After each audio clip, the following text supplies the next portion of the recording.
Bene data ndasubiye kubaramutsa amahoro y'umwami wacu Yesu Kristo agwire kuri muri mwebwe mwese. Wo muri kumwe hano ni Françoise Habonayo.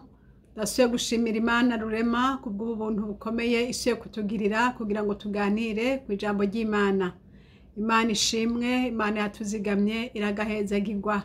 Kubona tubyuka bikemera, kubona tuvuga bigakunda, n'ubuntu bwayo bwinshi bugerekeranye n'ubundi tuyihaye icubahiro. Kandi igituma turiho no kugira ngo turushizeho gukwiza ishimwe ryaduhamagaye. Imana nihabwe icubahiro. Bene data, numva mu mutima twosangira ijambo ry'Imana ryamfashije riri mu gitabo ca Luka igice ca 22. Turahera hariya ku murongo wa 35 gushitsa 38. Muze gusoma neza murabe ijambo ry'Imana rivuga hariya. Ijambo ry'Imana ryarabajije ngo mbega ngo hamwe n'abatuma ngo nkababwira ngo ntimutware umufuko, ntimutware amahera, ntimutware ikintu na kimwe, mbega hari ico mwabuze, hari ico mwakenye? Ngo abigishwa baramubwira bati mwami ntaco twakenye. Hama arababwira ati ubuhoho ndababwiye nti nimutekere, mutware ufise amafaranga ayatware, mutware n'imifuko yanyu, mutware n'ivyo mufise vyanyu. Kandi acagira ko arababwira ati ikindi ndabasabye mutware n'inkota. Ati kandi niba hariho umuntu adafise inkota nagende ashore impuzu ziwe ayirondere ayigure. Hanyuma baraza baragaruka baramubwira bati mwigisha twaronse turafise bigwanishwa 2. Yesu aravuga ati ivyo birakwiye. N'amajambo muraza kuyasoma hariya mu gitabo c'Ikirundi, ariko reka ndasome mu gitabo c'Igifaransa ntaco muraza kumviriza. Ijambo ry'Imana rivuga ngo puis Jésus leur dit: quand je vous ai envoyé en mission sans bourse, ni sac, ni chaussures, avez-vous manqué de quelque chose? De rien, répondirent-ils. Alors il leur dit: mais maintenant, celui qui a une bourse doit la prendre.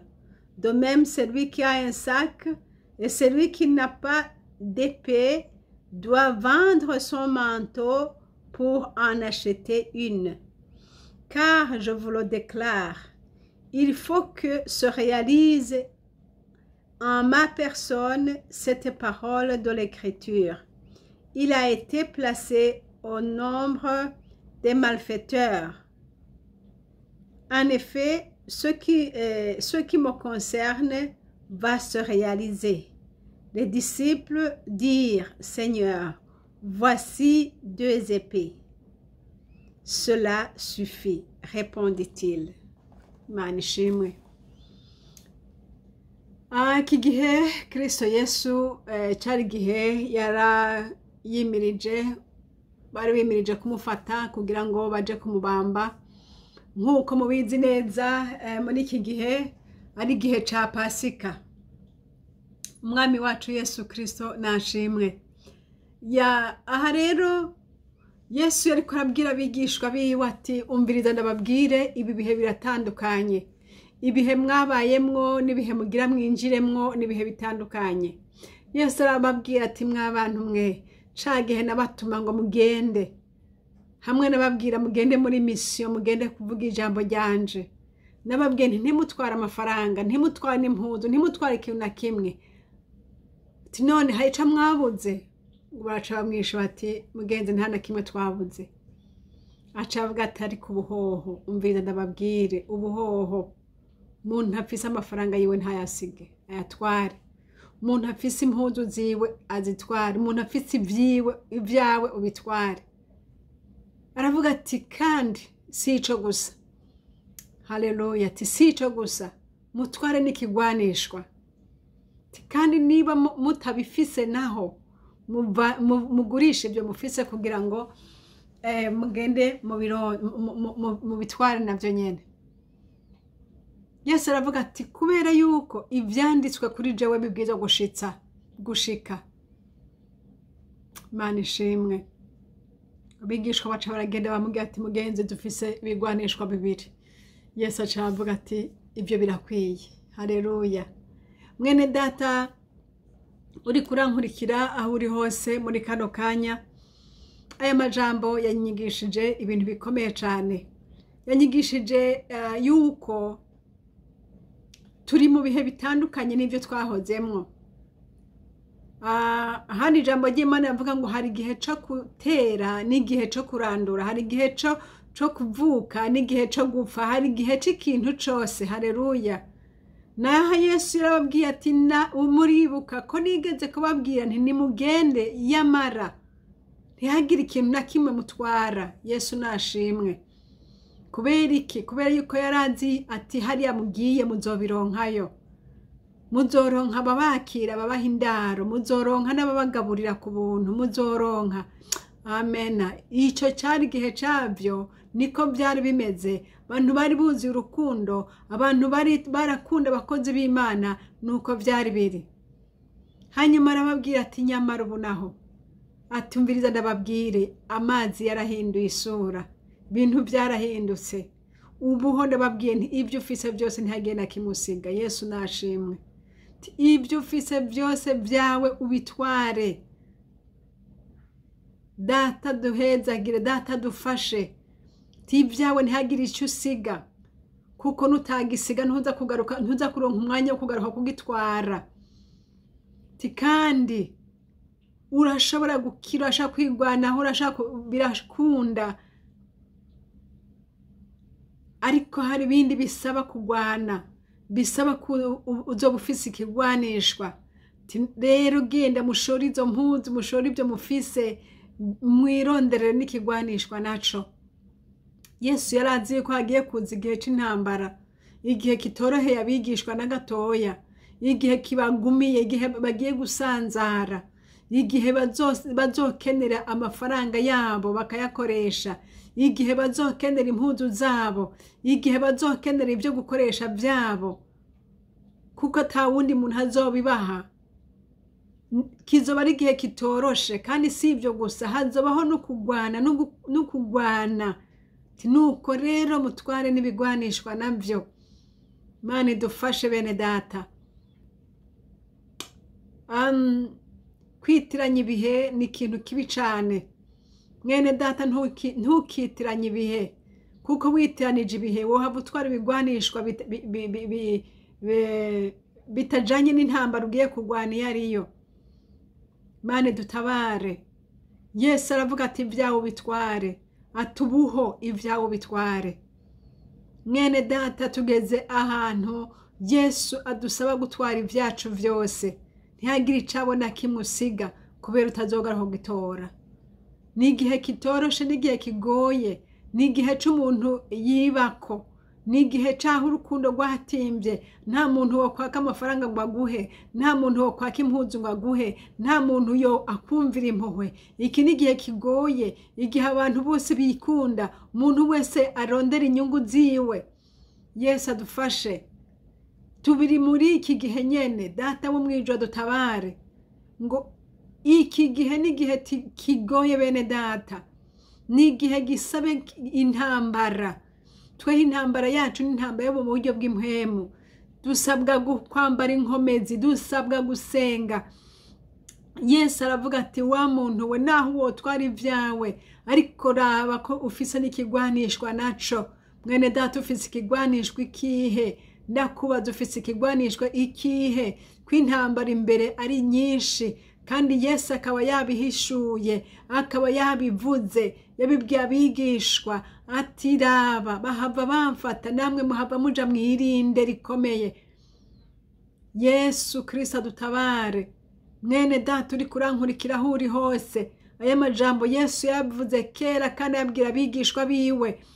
Kuva iki gihe turimo n'igihe aya majambo yavugiwe, hari ekari nini cane, ariko tumenye ngo uko Yesu yari areje n'uyu munsi niko ari, kandi ngo niko azokwama ibihe bitazoshira.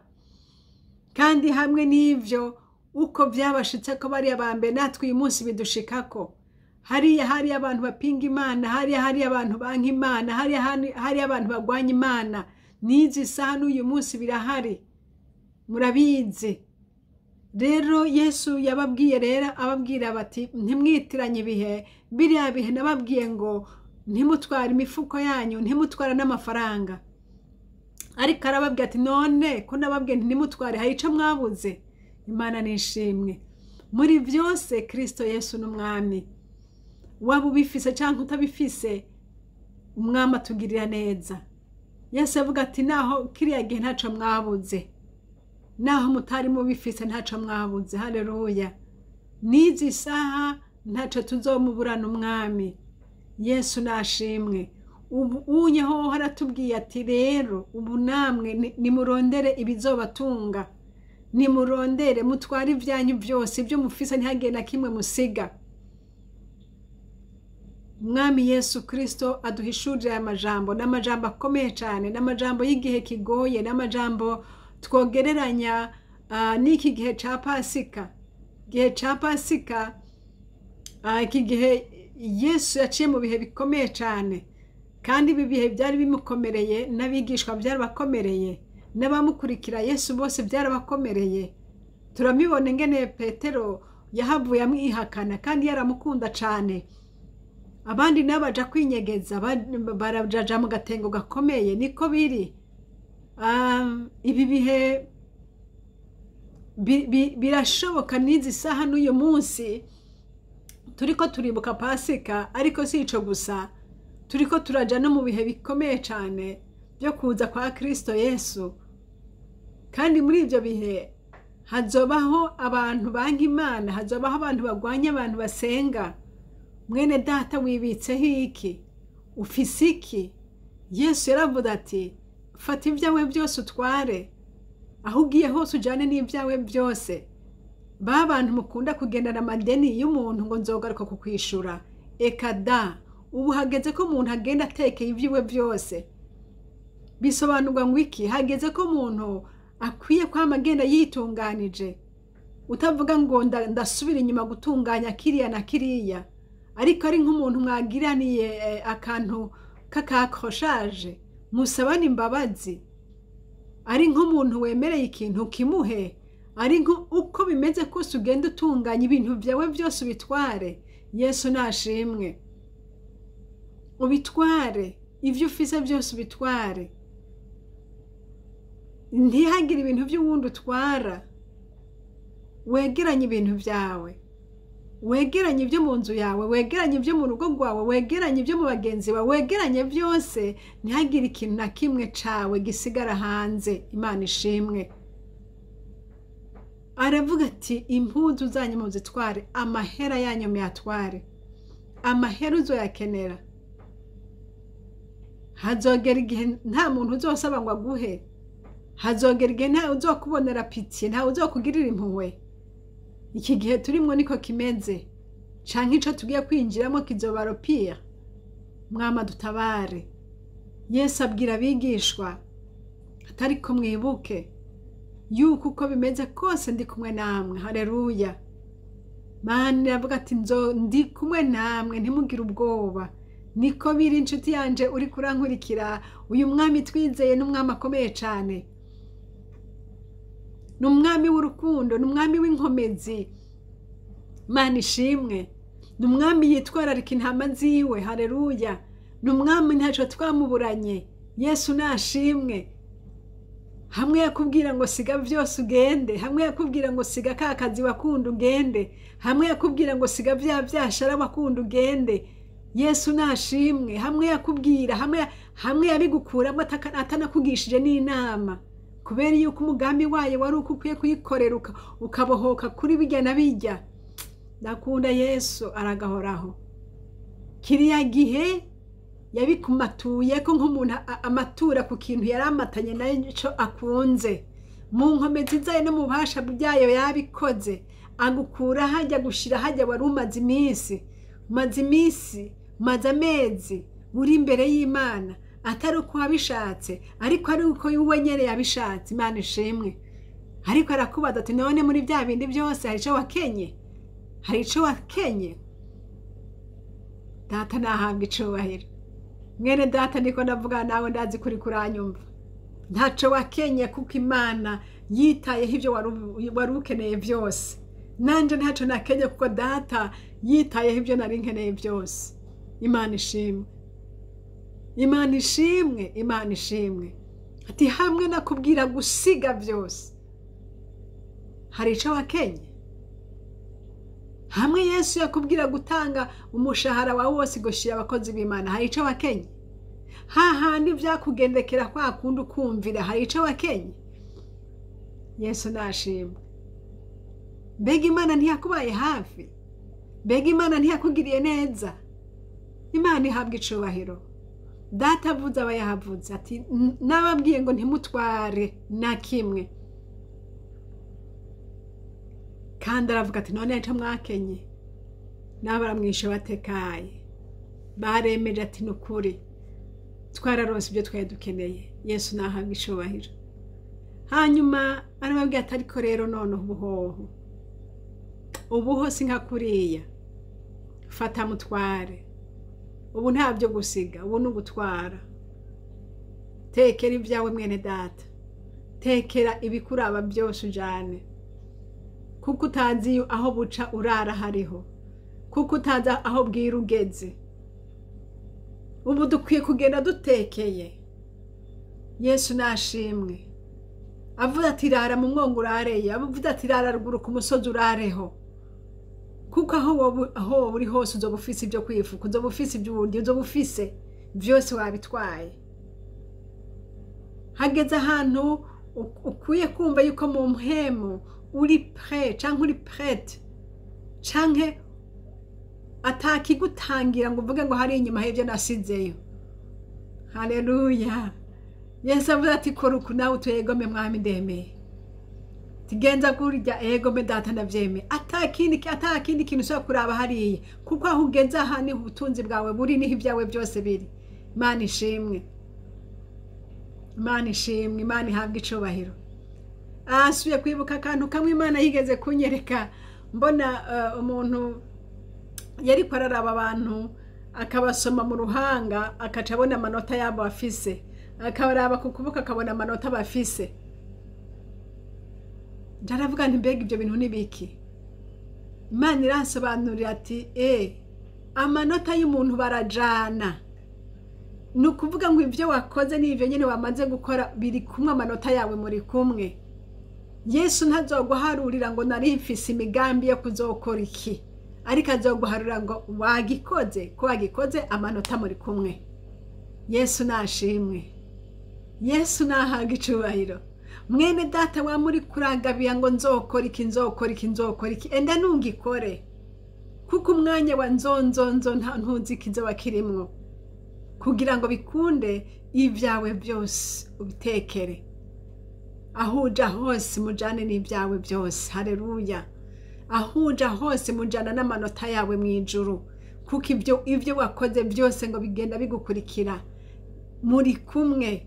Imana nishimwe. Gushika isaha uzovira muri uyu mubiri, ibyo uzoba wakoze nibyo bizoba byanditswe kuri wewe, ariko ibyo uzoba utarakora ntabyo uzoba urakora nyene. Data duhana umugisha bene data. Raba ko ibyawe byose uvyegeranye. Data avuze ngo tekera. Haleluya. Ngo ntiyagenda nakimusiga kugira ngo ntuze kuraba inyuma. Kandi avuze ikindi kintu gikomeye cyane. Ubu hose ugutekera gusa twara n'ikigwanishwa, kuko imbere hari intambara. Kandi hari intambara nta uzoja gutira ikigwanishwa ngo aguhe. Hoya. Yavuze ati umuntu wese atarabe ko afise, ati ni usanga udafise upfa umushora ibyo ufise kugira ngo akirondere. Yesu we, habiri bigwanishwa kuko hari intambara. Intambara z'abana b'Imana ni intambara zo mu buryo bw'impemu. Rondera ikigwanishwa. Ikigwanishwa cawe ugumane naco. Ikigwanishwa cyo gusenga. iga gusenga mwene data. Bishoboka yuko atabyuzi gusenga, wamenyereye bya bintu byo kuvuga ngo data mpiki ukabura hejeje. Iga gusenga, kuja imbere y'Imana usaba inkomezi. Iga gusenga, ufata umwanya, ufata umunsi usenge. Ti Mana mpa inkomezi, ufata iminsi 2 usenge, uti data ndakurindiriye, ngomba kumva ijwi ryawe, ngomba kumva ico uvuga. Ufata iminsi 3 uti Mana n'ubu sitakurekura. Ikigwanishwa cyo gusenga. Gusenga mwene data, gura ikigwanishwa, kirondere, shora ibyo ufise, urundere ikigwanishwa cyo gusenga Imana. Imana igufashe. Mbere hari intambara, mbere hari intambara, kandi izo ntambara zizogwanwa n'abafisi bigwanishwa koko. Ataraho naho umwansi azokunesha. Natwe ntituraho mu baneshwa, ariko turi mu banesha. Yesu nahabwe icubahiro. Yesu yaravuze ngo ntaco bamuburanye, natwe bwe ntaco tuzomuburana. Nabo muri iki gihe ntaco tuzomuburana. Uko yari ari kiriya gihe n'uyu munsi ni kwari. Kandi ko yafasha abakera natwe niko adufasha. Haleluya. Uko yagwanana n'abakera nabo niko agwanana nabo. Imana ishimwe. Haleluya. Uko yagwanana n'aba Mose n'uyu munsi niko agwanana n'aba Françoise uyu munsi. Haleluya. Nawe umwizere n'umwami. Mwizere mwumva avuze kandi ukora ukavuze. Wige kugira communication n'Imana. Wige kumwumva, kumenya langaje yiwe. Avuze ati twara byose utware, avuze ati siga byose usige. Ntiwihende ngo have utwara byose mu gihe yavuze ngo siga. Wumva ijwi ry'Imana, wumva ico rikubwira, maze ukora uko yakubariye. Kuko muri byose intego yiwe no kutugirira neza. Umwami wacu Yesu ashimwe. Yaratsinze urupfu, yaratsinze kuzimu, yaratsinze tukurikira umwami yanesheje. Haleluya. Mwami wacu Yesu yaranesheje, natwe tuzonesha. Mwene data, ubu turiko turibuka Pasika, turiko turibuka igiciro c'amaraso ya Yesu, turiko turibuka umubabaro yaciyemo, turiko turibuka ibintu bikomeye cyane yinjiyemo. Ariko kandi no muri ivyo navyo harimo intsinzi. Kuko yadaca muri uwo mwijima ntitwari kumenya umuco. Yesu nashimwe, yaciye mu bihe bikomeye kugira ngo bikunde umuco natwe twakire. Izina ry'umwami Yesu rishimwe. Haleluya. Turashimira umwami Yesu Kristo. Turashimira umusaraba wa Yesu. Turashimira amaraso yavuye. Turashima kuko yatubereye byose. Haleluya. Muririmbyi nawe yaravuze ngo ndashima. Ngo ndashima yamva nziza, ngo ariko cyane ndashima umwami Yesu. Haleluya. Ngo ndashima, yumva nyine ashima. Mwene data, numva no kubwira nti uba inshuti ya Yesu. Wumva ingene akubwira. Akubwira uko ibintu byahindutse. Bishoboka ko atavyo waruzi. Ntiwaruzi ko abantu bahindutse, ntiwaruzi ko ibintu uko wari wibaza uko biri. Yesu aravuga ati ubuho genza uko. Turakunda Kristo kuko niwe atumenyera ibihe akatubwira uko turi bubigenze. Ndakwifuriza kugura ikigwanishwa. Bigishwa baramubwira ati mwami wacu Yesu, ati ubu turabifisesha, ati dufise ibi bibiri. Haleluya. Yesu aravuga ati ibyo birakwiye. Imana ishimwe. Ati ibyo birakwiye. Nawe mwene data, Yesu yakubwiye ko bikwiye. Ufise iki? Mubaza uti data ibi birakwiye nanje. Mwami Yesu aguhishura ibyo ndiko aravuga. Tusaba ibigwanishwa byo mu buryo bw'impemu. Intambara yacu si intambara mu mubiri. Oya. Ni intambara mu buryo bw'impemu. Kandi tugomba kuyinesha. Ariko bisaba ko tuba dufise ibigwanishwa. Ndakwifuriza kugira ikigwanishwa cyo kwihangana. Muri iki gihe ndakwifuriza kugira ikigwanishwa cyo kwihangana. Ndakwifuriza ikigwanishwa cyo kwihangana kugira ngo ugumye kwizera. Kuko Satani arondera ko abantu batukwizera, ariko ugumye kwizera. Biguma canke byoroha, ico kigwanishwa ukigumane. Ntihagire ukikwaka, ukigwanire mu izina rya Yesu. Ukigwanisha intambara zose zoza. Ukwizera umwami Yesu. Haleluya. Kigwanishwa cyo kwizera, nikigwanishwa cyo kwihangana. Mwene data, ibyo bintu nabigusabiye. Bibane nawe. Kandi ibyo birakwiye. niba ngumye kwizera ukagumye kwihangana mwene data nibyo birakwiye. Yesu umwami abahezagire mwese. Mwari kumwe na Françoise Habonayo. Nomero za telefone ni za zindi ni +46 768 0065 46 kandi shene tuvugirako ni shene Habonayo. Umwami Imana abaha umugisha mwese. Amen.